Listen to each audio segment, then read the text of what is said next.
Finland has worked with the Centers of Excellence for quite a while. So we're very happy to have a very prominent person from Finland who will talk about their experiences and the evaluation of their work in Finland. We have with us Professor Heikki Mannila. He has been president of the Academy of Finland since 2012. Mannila is known for his research in data mining and has published highly cited papers on association rule learning and sequence mining. Please give him a warm hand.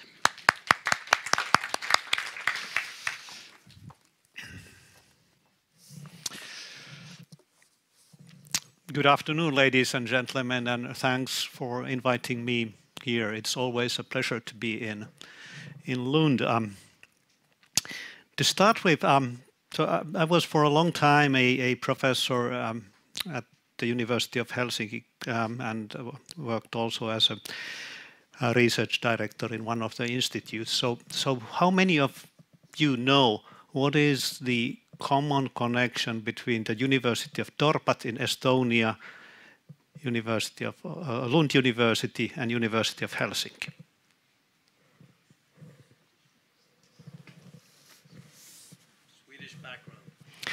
Yeah, Swedish background. All these are examples of Swedish regional politics from the 1600s. So all these universities were established in newly conquered or otherwise isolated areas.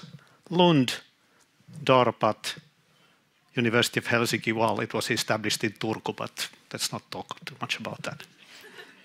So that just is an example of kind of how long effect certain decisions can actually have. It's kind of countries have come and gone, but these universities still stay. So what I'm going to talk to you about is about the answer to the, I think, an excellent question that was posed to me when I was asked to talk here. Which funding mechanisms have been successful in helping universities to focus on sustainability and grand societal challenges? So I work at the Academy of Finland, which has a misleading name. It should be called the Finnish Research Council. So we are basically Vetenskapsrådet and Formas and some of covering all areas of science. So what I'm going to tell you about are some of the experience we have in Finland in basically the question of how to kind of achieve focusing or kind of concentrating resources in certain areas. So it's a general discussion on the type of funding mechanisms and not that much of connection specifically to sustainability, although I'll refer to that now and then. I'll start by talking about money. You know, the representative of a research funding agency talks now and then about research, but always about money. So I'll talk about money. So where's the money? That's always the question. Then about universities and change, which actually already in Stacey's talk actually came up in several cases, that okay, how do universities change? And what are the important decisions when universities change?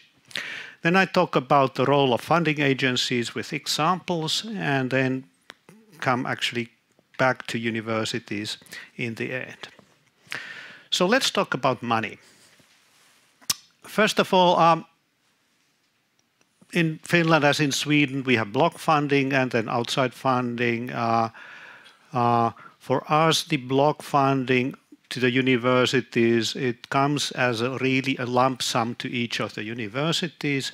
It is actually clearly the largest part of the public funding to research and higher education. It's this here 1.7 billion euros per year directly to universities. And the universities, it's divided according to a funding model. How many publications, how many degrees, and so much, how much outside funding and whatever. Universities on their own decide where to use it. So universities in Finland are autonomous legal entities. Through the Academy of Finland, it's about 400 million. Then Business Finland, our innovation fund, or our Vinnova, in a way, it's about 500 million. Most of that goes to companies. But as it's obvious here, it's really the sort of the basic funding of the universities that covers about 50% of their research expenditures. If I've understood correctly, in Sweden it's about 44%, and in Lund about 42%. So we have a slightly larger part coming from the block funding. For us, that ratio has actually been reasonably stable in the last 5 to 6 or to 7 years. So always kind of I keep looking at this picture, and basically the idea that, okay, there is this 1.8 billion, actually this year it's closer to 1.9 billion of funding, which is the sort of main component in our funding system. Well, let's now think that, okay, what are the important decisions that are made when using this money? So the question we had is that, okay, what funding mechanisms have been successful, and how actually does a university focus on something, and how do universities change what they are doing? Many of us, I think most of us have kind of had a longer or shorter careers in the time when research funding in Scandinavia, in Western Europe, grew year after year. So we, or at least we got used to this idea that, okay, how to plan for next year? Let's do everything we do this year, and then something nice, some nice new stuff with the new money we are going to get. In Finland, we had a big depression in early 1990s, and when in 94 it started to kind of lift, then government started raising funding, and it's a modeller's dream. The funding increased in a nice linear way all the way until 2012.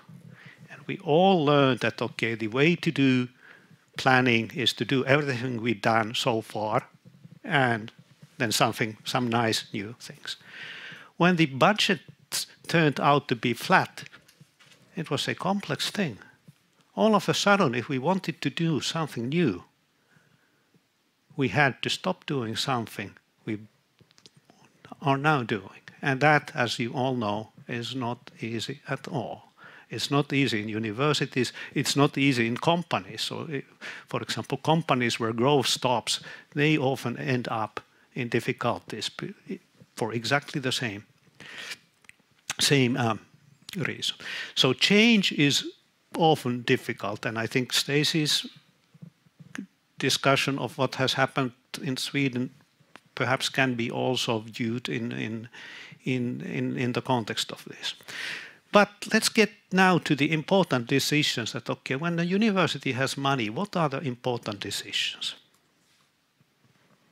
There are three things, not in any specific order. It's recruiting professors, recruiting staff, recruiting students. Everything else is secondary. It's all about people. Recruiting professors, recruiting students, recruiting staff is the key thing in the universities. And those decisions, actually, they have a very long-term effect on what is going to happen at the university. So it's really about the basics of research and education and innovation policy is that, okay, you need talented people and adequate working conditions for them. If you got those, everything else is in a way secondary. So recruiting professors and recruiting students, recruiting staff, that is the key thing. But it's actually also a key thing in terms of committing resources. Namely, when you hire permanent personnel, that's where you kind of commit resources. So let's make a simple computation. The numbers can be different, but let's say 20 years, hire one professor who is 45 years of age, and you expect her or him to work for 20 years at the university. So 20 years for salary, then the direct costs about 50%, then the indirect cost or overheads that might be 100% of all that,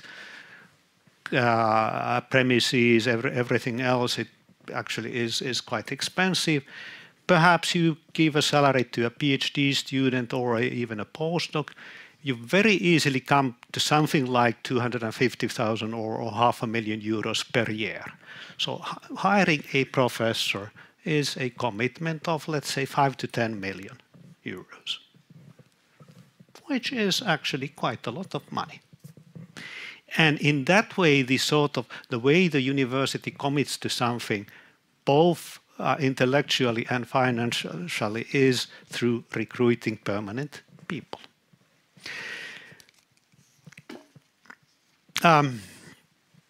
Last week I talked with the rector of the University of Vaasa in Finland, which is a tiny university, really small. It has altogether 50 professors. But what I was very happy to hear, and I asked him that, okay, can I quote there? They've now, in the last 2 years, they've hired 6 professors in the area of energy and sustainability.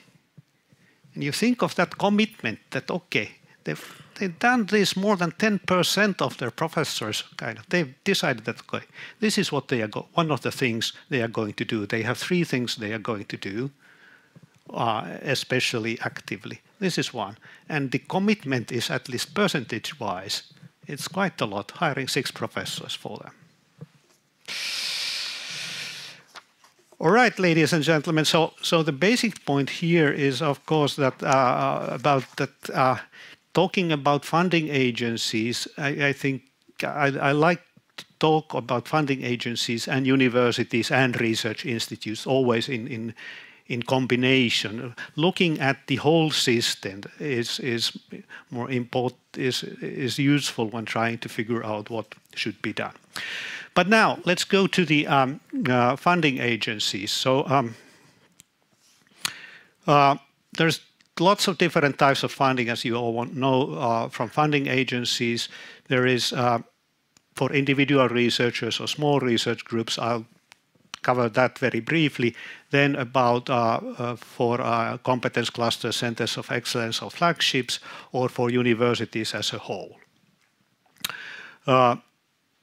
So first of all, looking at funding individual researchers or small groups, what I think has been the case in Sweden and in Finland, we've had, for sustainability-related themes, have had lots of research programs, getting about 10 million euros for a certain fairly wide theme, having applications, international peer review, ending up funding about 10 projects, each getting for 4 years a total of about 1 million euro. So that has been actually quite important in the Finnish sustainability and climate-related research. We started doing this already in late 80s, and it has gone on after that. And it's actually has been a way of kind of role, or has had a big role in renewal. Then we have also kind of in our normal thematically open funding, these days we ask the people to say, what are the connections to SDGs, if any? So a pure mathematician can write dash.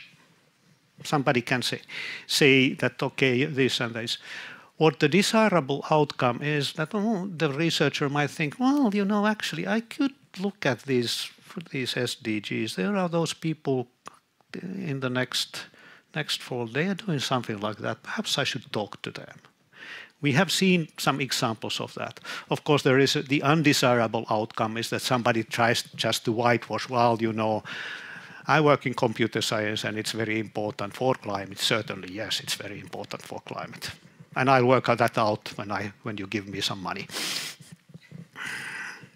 So that's not really what we want. But you know, this sort of thing that, okay, thematically organized small programs or kind of the open funding, asking about certain things. This asking about certain things like SDGs, or a few years ago we started asking about open availability of publications. There are small nudges to a certain direction. This open availability of publications has actually worked quite well. But let's move on. So Stacey was already talking a lot about centers of excellence, SRAs, which we don't have in Finland. I'll use the term competence clusters, which is not a very good term, but I hope it will become clear what I mean by that. So why are we talking about these kind of things? The reason is the change in the way science is being done. Traditionally, there was this lonely genius who made everything by her or himself, and nobody helped. Now the idea is that, okay, anything or most of the research, especially connected to sustainability, you have a multidisciplinary theme representing many areas and lots of collaborations from one to another. For a center of excellence, what I mean is that it's a kind of a collection of interconnected groups, typically with a strong emphasis on research, and the goal is excellence and impact in and through research. The competence clusters is really about the same, but with the difference that there is many different types of actors present. So might be research groups, small and large companies, research institutes, educational units, and so on. And in these, education or innovation or building competencies are more prominent in the agenda. So to look at the two pictures. So a traditional idea of a center of excellence was that, okay, there were research groups, perhaps using one or several research infrastructures. The research groups might be from one area, but typically from many different disciplines. But then everybody else was a little bit on the outside. Whereas the competence clusters are kind of a more mixed bag, that, okay, the non-governmental organizations and the companies, other types of organizations might be more there, and its a competence center is not perhaps working so much as a whole to get towards a single goal, but it might be more kind of having a separate but interconnected goals and aims. All right. One question which actually came up in the questions a little bit is this, that, okay, actually, why do we have to support the centers of excellence? So why don't they just grow on their own? Researchers notice that interdisciplinarity is useful for high quality science, so why doesn't it happen?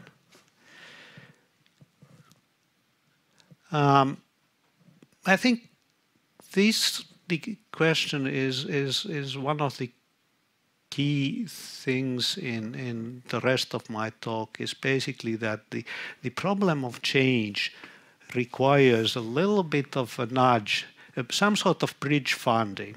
Everybody is always very busy, and really sort of building a new collaboration, it takes time, it takes energy, it takes money, and if you don't have the added incentive of getting a little bit of extra new money, it might be that you don't have enough time and energy to do that. So the idea of bridge funding, how to get some activities started, is an important thing. What I really here like to emphasize is the commitment of the host institution. So from the point of view of a funding agency, what we want to do is stuff that the international peer evaluators are enthusiastic about, and which the rector of the university is also very enthusiastic about. We want the university to commit on the large-scale activities that the funding agency is funding. So, ladies and gentlemen, I'll look at 3 examples. Talk briefly about centers of excellence of the Academy of Finland, then about Finnish flagships, and then about funding for strengthening university research profiles. The common themes in all these are that no pre-selected themes. So it's in the themes or topics of the research, it's completely bottom-up. International peer review, of course, and competitive funding, but bottom-up and peer review. So our centers of excellence are kind of, I think, more or less normal Scandinavian centers of excellence. I know that we've looked into Sweden earlier at this, and also other places. The evaluation criteria, basically the scientific quality and innovativeness, renewal, the added value that, okay, how much does it help?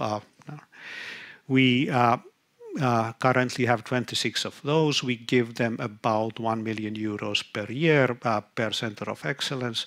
Now it's for 8 years. And the sustainability related research is actually reasonably well represented there. So this for us, the Center of Excellence program has gone on at least 25 years or about 25 years. So they've kind of are there. So our yearly commitment is about 30 million euros per year to this. A much newer thing is the flagship program, which we launched 2 years ago. The basic criteria here are 4 things. Excellent science, already demonstrated large societal impact, capability for renewal, and the commitment of the host institution. The already demonstrated societal impact can be of any type. So it implies that the flagships have an existing connection to other types of institutions. They might be a part of a competence center or like that. The evaluation had quite many steps. If you want to ask questions from the next speaker, she was one of our panelists who did an excellent job there. I'm very happy about that. The funding we give is about 4 million euros per year per flagships. The host institutions were initially required to give at least 2 or 3 times of this, really to show us the money. These run for 8 years, and now they've started basically last year their operations.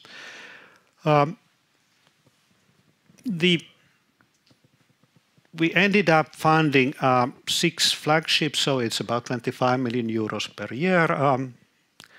The themes you see there, and really the point that these themes there was no pre-selection, that okay, it was completely bottom-up, and the panelists and our decision makers decided which ones got the funding.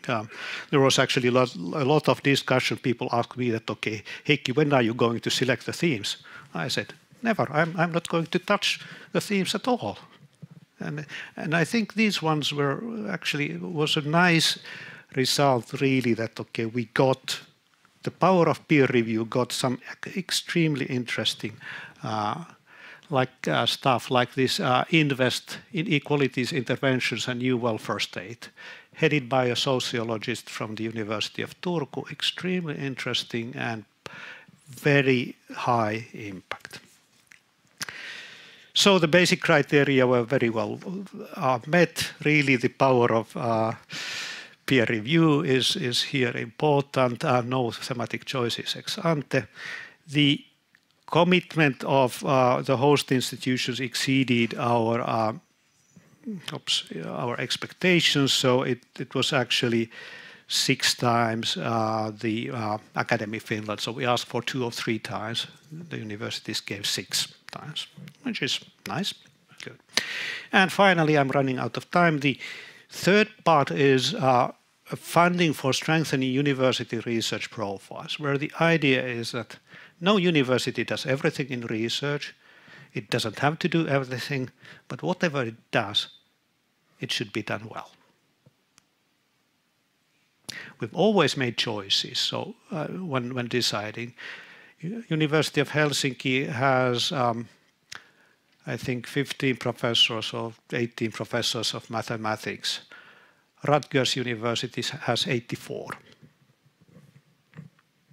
So yeah, we've always made choices. So coming back to my recruiting theme, again, that the question when asking whether a university is an attractive environment, when I've tried to hire people to a university, the first question they always ask is, who else is there? And the second question is, what do the students know? And what we did on this competitive funding for strengthening university research profiles is providing a way for the leadership in the universities to get bridge funding to start new or strengthen existing or new research areas. This has been running since 2015. The basic idea is that the university applies for funding for the themes it wants to excel in. The university decides those completely on its own. Then the proposals are evaluated by an international panel, rectors and vice-rectors from outside Finland, typically from Scandinavia or Northern Europe. And the panel is supported by data about universities. They interview the rectors of the universities. And the key question is, how realistic are the goals? Here we give about 50 million euros per year, so which is about 3% of the direct university funding. And this has actually been very good, for example, in emphasizing the sustainability themes in the research. But the basic idea really is that, bridge funding to start new things in the area of flat budgets. All right, to wrap up the questions, where's the money, the important decisions, basically recruiting, and then the different roles of funding agencies. And thus my final point is the most important. I find it very useful when universities and funding agencies talk about these things together. Thanks.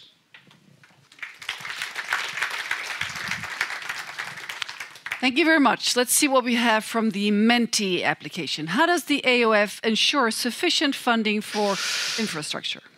That is an excellent question, and also there the sort of commitment of the host institutions is crucial. So in that way, that our new infrastructure strategy, it emphasizes ownership, that a university or a collection of universities owns an infrastructure. It means that they are kind of committed to taking care of that.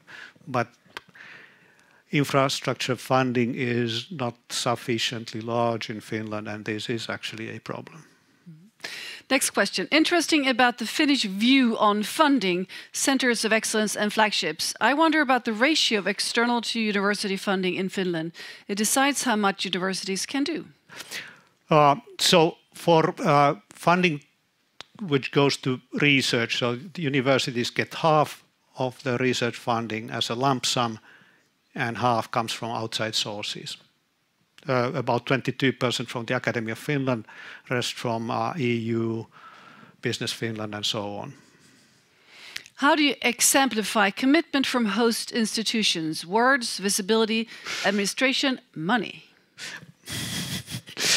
Well, this is kind of really, of course, for example, in the flagships, the universities, they sign a contract that, this is what we agree on. And it's really that, we want to see the clear plan that, how the commitment of the university is, how the financial commitment of the university is going to be carried out.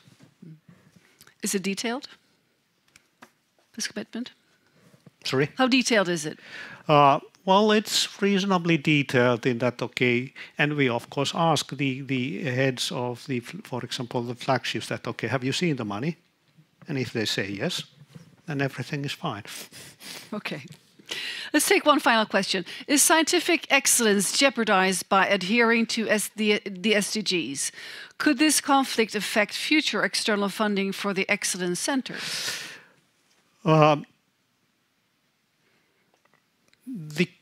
We've talked a lot about this for asking in, let's say, our normal funding, asking about the possible connections to SDGs. And I hope that the formulation is clear enough that the pure mathematician, who is always used as an example, that she or he doesn't have to write something kind of, doesn't have to invent something which is not really a part of her or his research, but really the idea that, okay, I think it's good if the researcher spends 10 minutes thinking of the possible connections and then can still write that, okay, none. Well, thank you. There are more questions coming up, but we'll be saving them for the panel discussion. I have something saved here in the corner for you, Professor Mannila. It is a goodie bag with goodies from Lund. To be enjoyed, well, whenever. Thank you very much. Thank you. Thank you. Oh, that's not easy.